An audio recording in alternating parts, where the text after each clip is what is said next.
এই বিষয়ে আরো জানাচ্ছেন ফ্রান্স প্রতিনিধি রাসেল আহমেদ। ফ্রান্সে প্রবাসীদের কথা চিন্তা করে আসলে প্রবাসীরা সবসময় কাজের ব্যস্ত থাকার কারণে বাংলাদেশি মসজিদগুলো কিন্তু এবার পৃথক পৃথক অনেকগুলো জামাতের আদায় করা জামাতের ব্যবস্থা করা হয়েছে।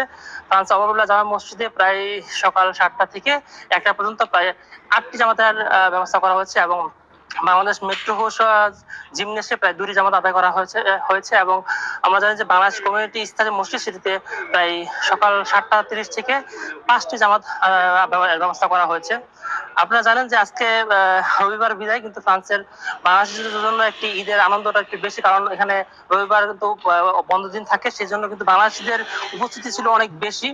এবং আরেকটা বিষয় আপনাদের বলে রাখতে চাচ্ছি যে ফ্রান্স কমিউনিটির মধ্যে বিভিন্ন সংগঠন রয়েছে, সংগঠনগুলো কিন্তু এবার ঈদের উৎসবের আয়োজন করা হয়েছে, যেগুলো কিন্তু আপনার খোলা মাঠে পার্কের মধ্যে সবার জন্য উন্মুক্ত করা হয়েছে এবং সকল কমিউনিটি বাংলাদেশিদের নিয়ে তারা ঈদ উৎসবের আয়োজন করা হয়েছে।